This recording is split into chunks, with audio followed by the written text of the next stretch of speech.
In 1848, two young sisters told a neighbour about a spirit causing the sound of knocking and thudding coming from their house in Hydesville, New York. Kate and Margaret Fox would eventually show how the spirit would mimic the sounds of hands clapping.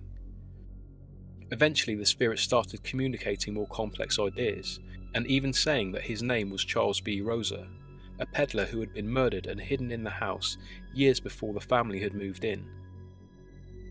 Before long, their parents sent them away from the house to live with their older adult siblings to keep them safe.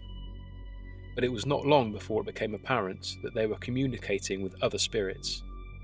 They quickly became famous for their original spirit communication and the many that would follow. A greater exposure to worldwide cultures and religions was causing a radical cultural shift.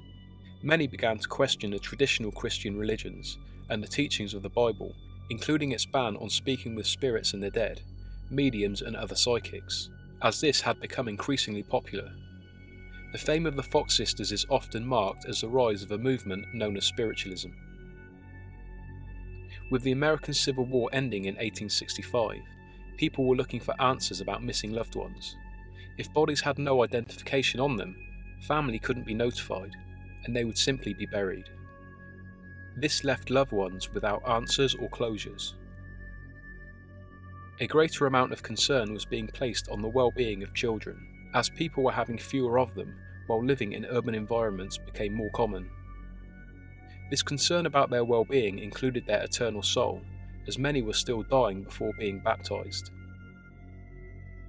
While early spiritualists provided such a connection and confirmation of an afterlife, early communication was slow.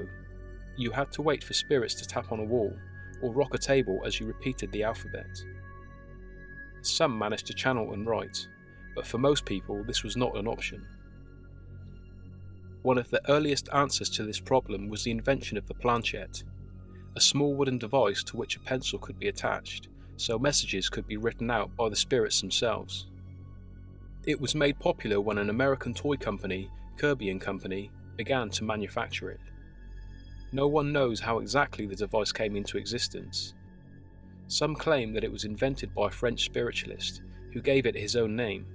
However, no records exist of any such person. The name also translates to small board,